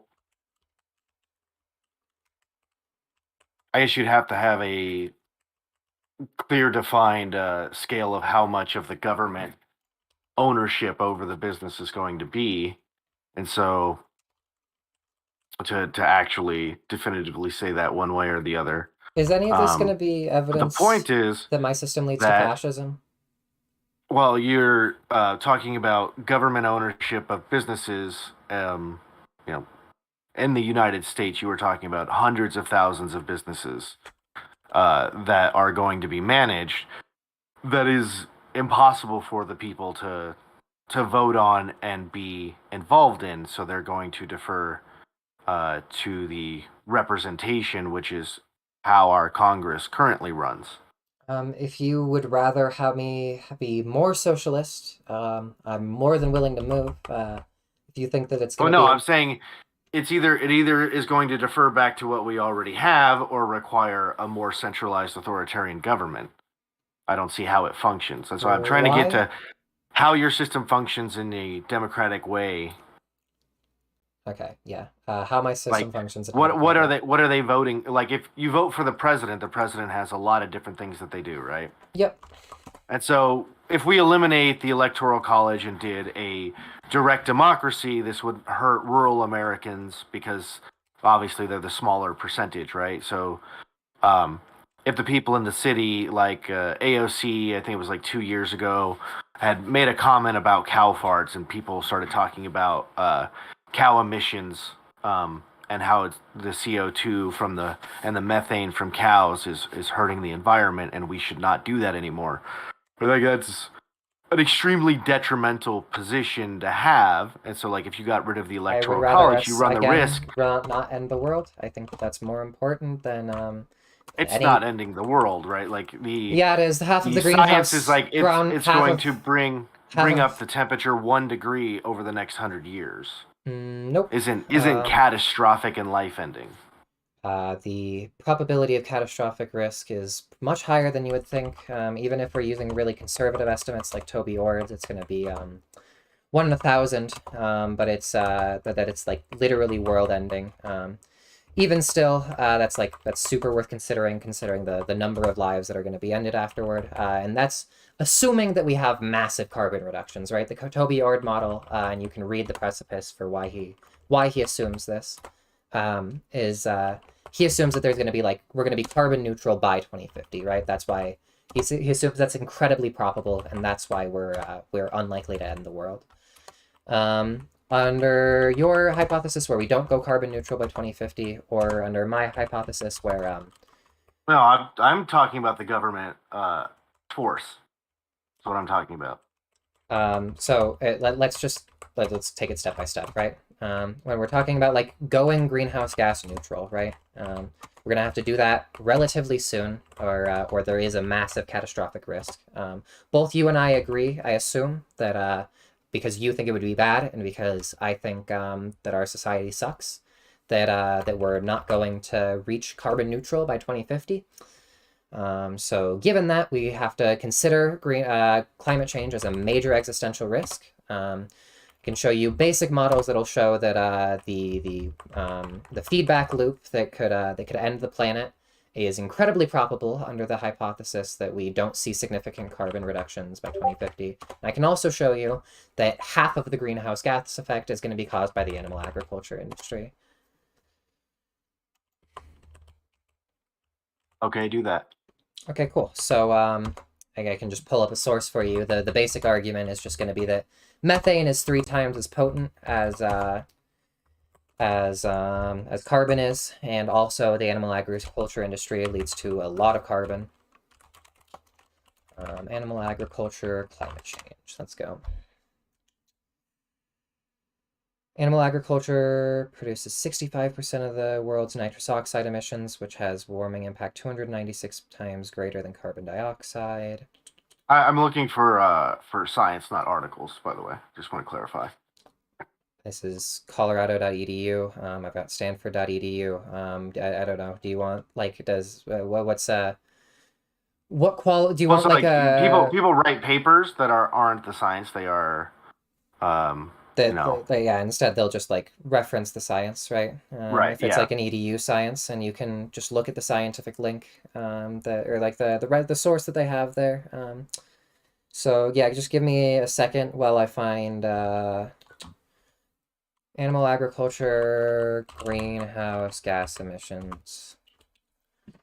Methane and nitrous oxide.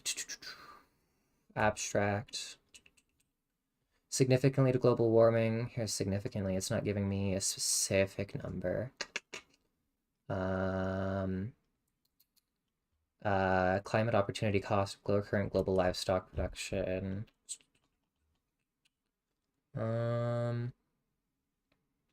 Review of technical options for non-CO2 emissions. The significance of here we go. The significance from 2011.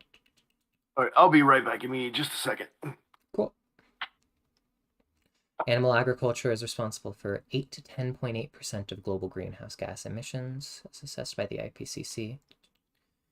But where's the amount that it attributes to the effect? These emissions are dominated by emissions from cattle, and greenhouse gas emissions are related to food production. The 4 most efficient regions are Eastern and Western Europe, North America, and the non-EU former Soviet Union, which produces 46.3% of the ruminant meat and milk energy, only 25.2% of enteric CH4 emissions. 69% of the CH4 emissions. Let me see.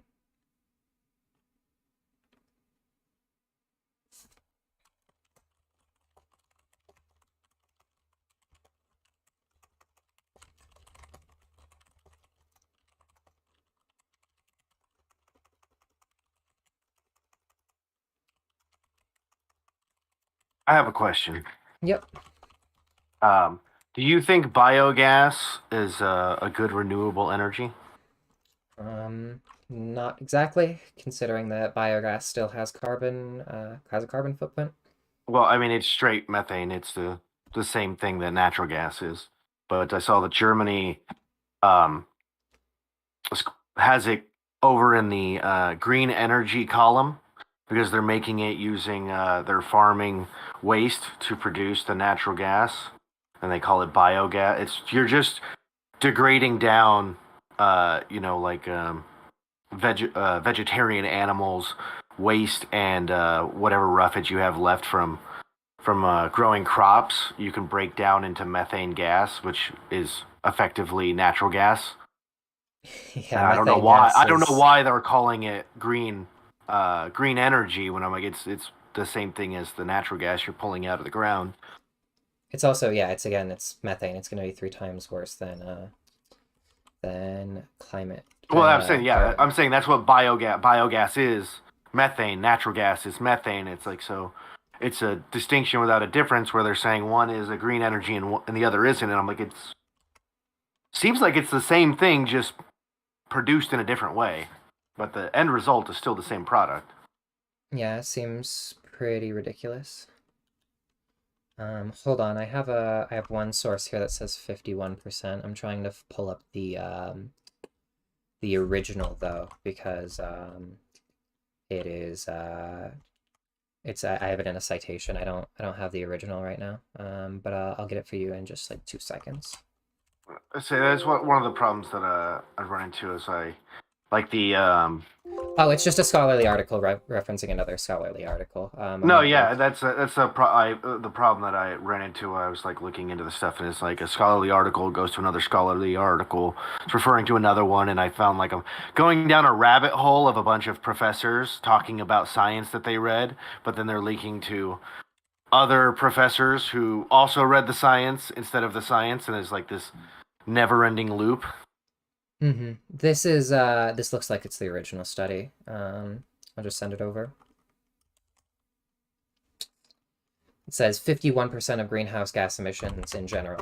And it's going to be even more of the effect because of the fact that it's, again, methane and nitrous oxide.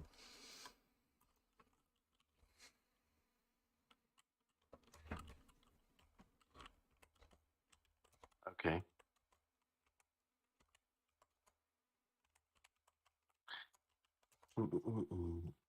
The link took me to the homepage for some reason. Oh, shit.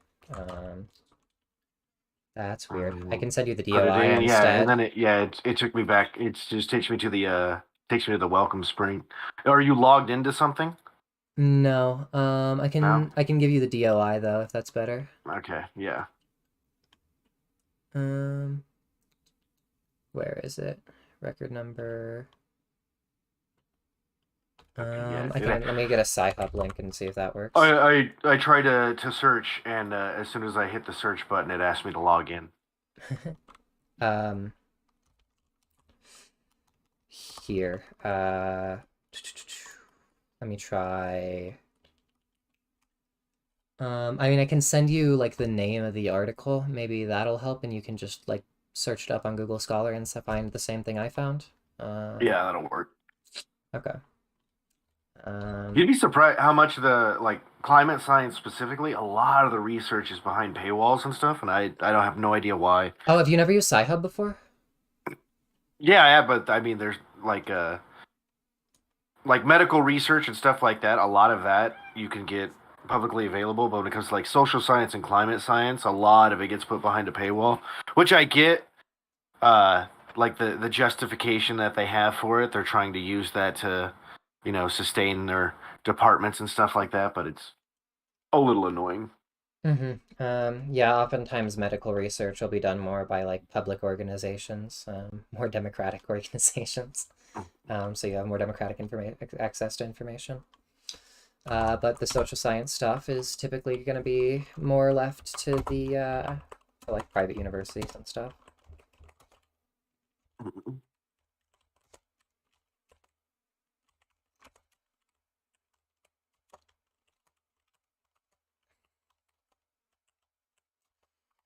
I don't know. Is there a reason like why you don't think that the mechanism would make sense that that's a huge portion of carbon emissions The or of, the greenhouse gas the emissions? democratic economy, I don't see Oh no, its viability why at a greenhouse large gas scale. emissions? No, no, I'm asking. We can move Well, back to like the democratic economy. CO2 is part of the cycle. Like the byproduct of burning methane is CO2. Mm-hmm. Like the CO2 is going up, and they're saying it's from the 1950s. And as I said, a lot of the stuff's behind paywalls, but I don't see the correlation between all that excess CO2 and the impact that it's saying that it has. And they're like Oh, you don't. asserting it, but I don't see where the connection is. You don't see the like just any of the you don't see any of the connection between like greenhouse gas emissions The and global temperatures. yeah, You don't trust any right, of those like right. The correlations. CO2. Well, I'm saying it's asserted as true. I don't see the reason why it's asserted as true. Like that's what I don't. So do you not see the correlation, or do you not understand the mechanism? I can find you a source on the I'm saying like correlation. you say it's correlated, right? And I say okay, why? And then that seems to be where it always stops. So I'm asking you, do you want the mechanistic explanation of why it's correlated, or do you want an explanation of why I believe it's correlated? Which would be The actual explanation that has brought people to the conclusion that CO2 is causing climate change. okay, yeah. So that's going to be a Or combination. human CO2 emissions are causing climate change. Yeah. So the two reasons for that are going to be this the correlation between carbon emissions and sorry, I'm dying Tetris. The correlation between carbon emissions as well as just the mechanistic explanation and understanding that that like these are just empirical correlations, right? I can show you like how much it's gone up over time in like rapid ways that it hasn't historically, and then I can also show you historically the fact that carbon has highly correlated with temperature, and I can just explain to you like how the greenhouse gas effect works, in the sense that it just like traps heat in. It doesn't allow it to get out as easily in the same way that a greenhouse does. Just because like that's the basic chemical function of carbon is that it's going to be effective at doing that to the atmosphere.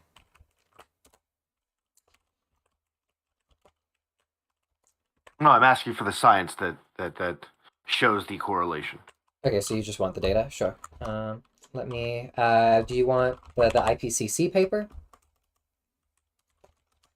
Well, it references actual studies that I have access to, You'll have access like to them through publicly Sci-Hub. available. Through Sci-Hub.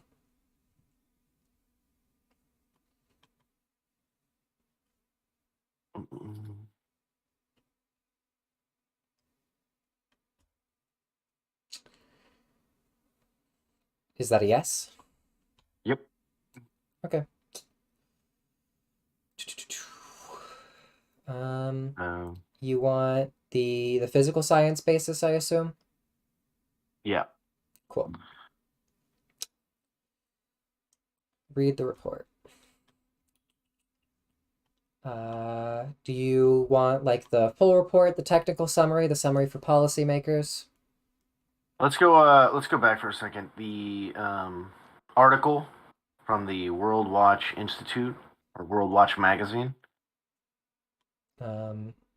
What? That's what you sent, the livestock and climate change by Robert Goodland. Was that what it was? Yeah. Hold on. The yeah, not the oh, you're talking about the Well-Fed World magazine. No, that's not what I'm referencing. I'm referencing It says World Watch magazine. World Watch magazine. That's where it says the article was published. Yeah, hold on, let me pull it up. It's the World Watch Institute journal. Yeah. Yeah. Yeah, this is a journal. Okay, good. Right. That's asking what because you said the science was referenced in there that I could go look up and rather than sit here in silence and read the whole article looking for it. You know, like what page it's on that you were referring to. I'll Because tell I you saw what. something about the blog about Copenhagen, and then another one at wellfedworld .org, but I didn't see any I'll tell you what. We've been going on for citations. a couple hours.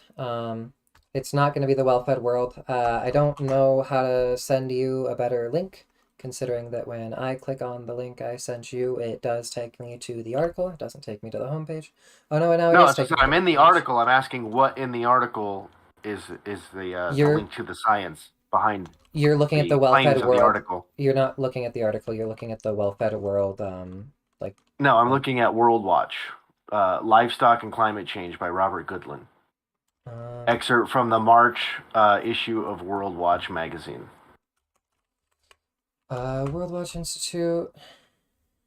It starts with my co-author Jeff Banning and I enjoyed seeing our article garner much coverage and little criticism in media outlets and on internet websites. It was also gratifying that although our article proposed gaps in analysis by the United Nations Food and Agricultural Organization, the FAO graciously invited us to participate in its consultations in Rome in December 2009 and Can Berlin you in January 2010. Is that the one?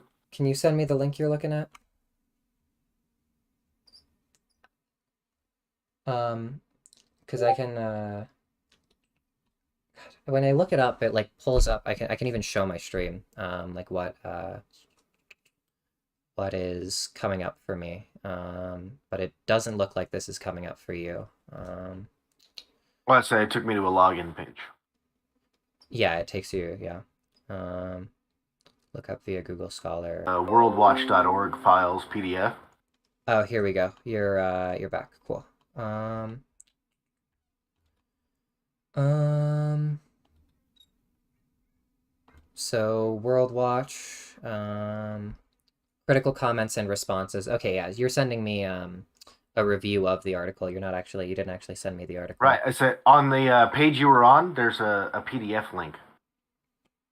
Um, If you go back under where it says URL, worldwatch.org files PDF. oh, sorry. URL. Right below abstract. Yeah, I'm right there. It's just it's not allowing me. It said I don't have access. Um, and then this is gonna be the well-fed world thing.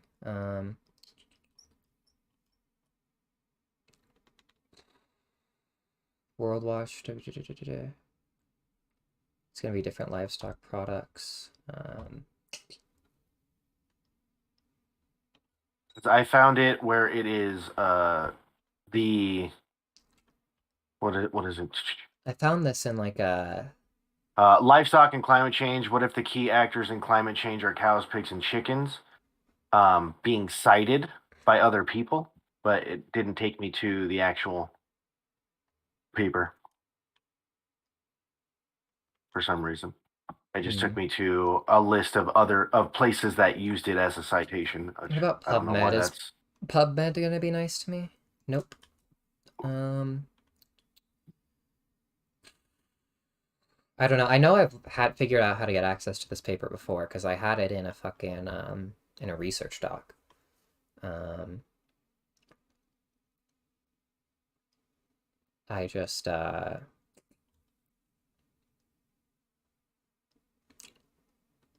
hmm. Um, print citations, selected records, search history. Um, I don't know. I could try and find another source for you. But I yeah, see, could. this goes back to like what I was saying is there's a lot of assertions. But what I'm like, okay, I want to see where you're basing this on. This is what I run into like every time. So massive paywall. Yeah. I mean, I can try and find like another source for you on greenhouse gases, as far as animals and how they specifically affect greenhouse gas emissions. I can also like again talk to you about the basic mechanisms of why that would be. Um, I don't know if you have any reason why that wouldn't be the case. Uh, we've been going on for like a couple hours now. If you wanted me to send you over a couple of sources and you can look at those, and we can Sure. talk some other time, I'd be fine with that too. Okay. All right, cool. I Then, say so. You're the science that forms the basis of your views, whatever that is. Because we basically spent most of this time trying to get at what the foundational view is. Because my position is the like democratic economy system on a scale like such as the United States is infeasible and will devolve into either a dictatorship or reverting back to the capitalist system, and it would be better like either way. Either it becomes a fascist dictatorial system or it reverts back. There is no sustainable way of staying that way. Um, yeah, and I just don't see any reason for that. Um, I don't know. If you want to provide a specific reason for that, that would be good. Or People we are can people look at are the selfish sources. and driven for their own betterment. That would be a really good reason why my system would work, since it accounts for everybody being selfish and it allows it to lead towards people maximizing preferences impartially instead of people being selfish under a system where people are able to Well, accrue a lot of power. well, no, as I'm saying, they're selfish, right? So they're going to vote selfishly, Yep, right? How is that to the betterment of everybody? That wouldn't be. because it is That'd be better the than an betterment of author whatever the majority because it selfishly is thinks. because it is more better at achieving the preferences of everybody than an authoritarian Well, system. no, the majority, not everybody. It is better at achieving the preferences of everybody than any other system. That doesn't mean that it's going to be perfect. Obviously, it's going to favor majorities over minorities, as is Well, any a other, constitutional republic as is with any, individual rights. as is any other authoritarian system, considering that powerful groups are most likely going to be parts of majorities in most cases. Right, A a constitutional republic. constitutional republic with individual rights. I also want that. That's true. That would be cool. I agree. That's what we have.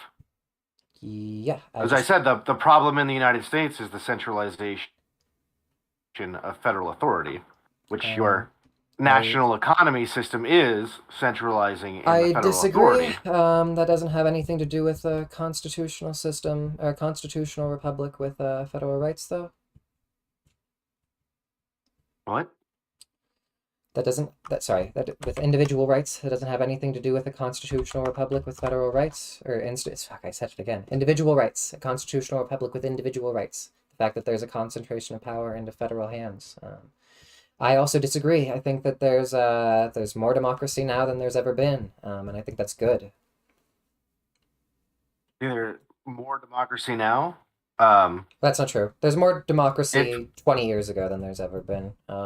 yeah, I would say if it were true now, Bernie Sanders would have been president, not Donald Trump.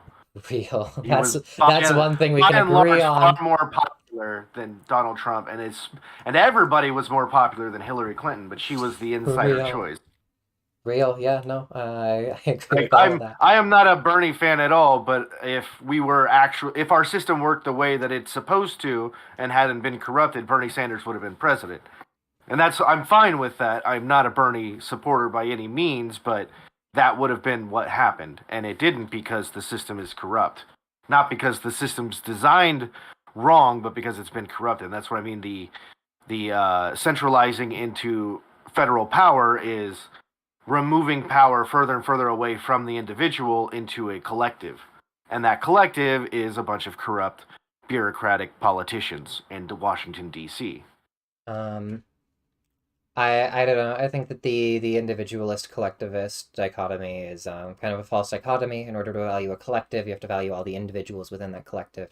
In order to value all of the Well, as individuals, I you have to said, value the whole collective of individuals. you could, like, as clearly people who are collectivists, they're very much, they want communal, as close to equality and parity in every aspect of life. There's nothing that's prohibiting you from creating that within the system.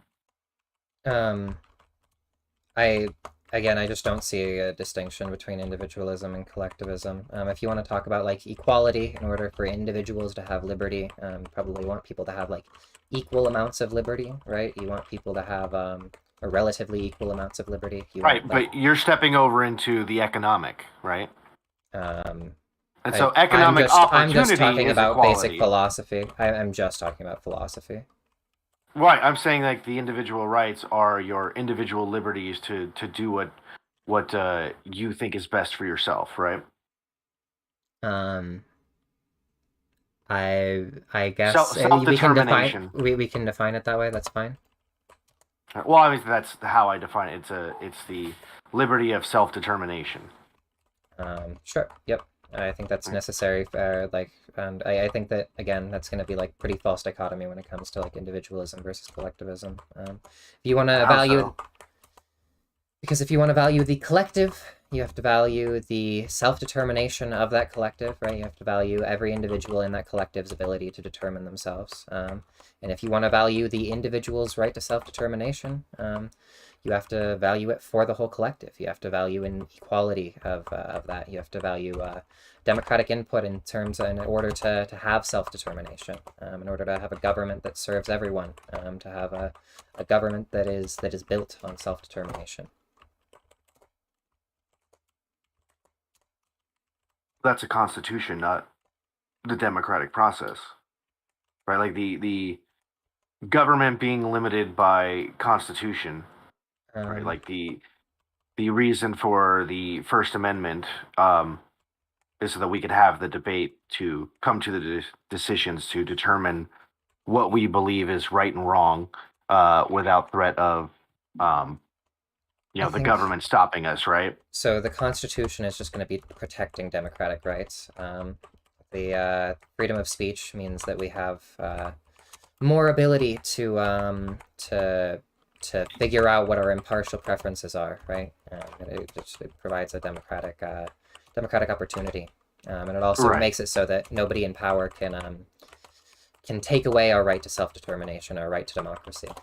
I Right. don't The think other those things are parts incompatible of again. the First Amendment protect things like the freedom of religion, which isn't protecting a democratic right.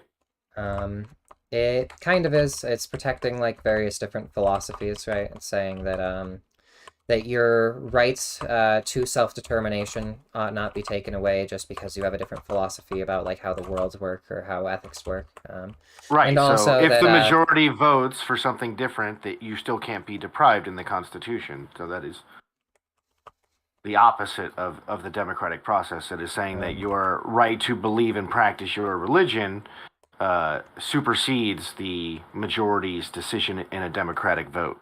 I disagree, partially because the way that we establish the Constitution is through a democratic process, and partially because I don't think it's undemocratic to have protections from the erosion of democracy. I didn't say undemocratic. I'm saying it is superseding the democratic process. That It those is individual rights are. It isn't okay. 51% decided that like black people should still be slaves or we should go back to slavery. Our Constitution says no. Even right. if that is what you vote, that's not how it works. I'm just saying that I don't think that you're like actually superseding democracy just because you don't allow democracy to undermine itself. Um,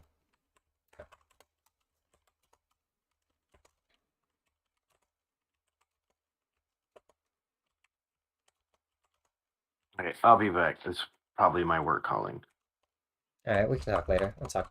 It's been fun. Okay.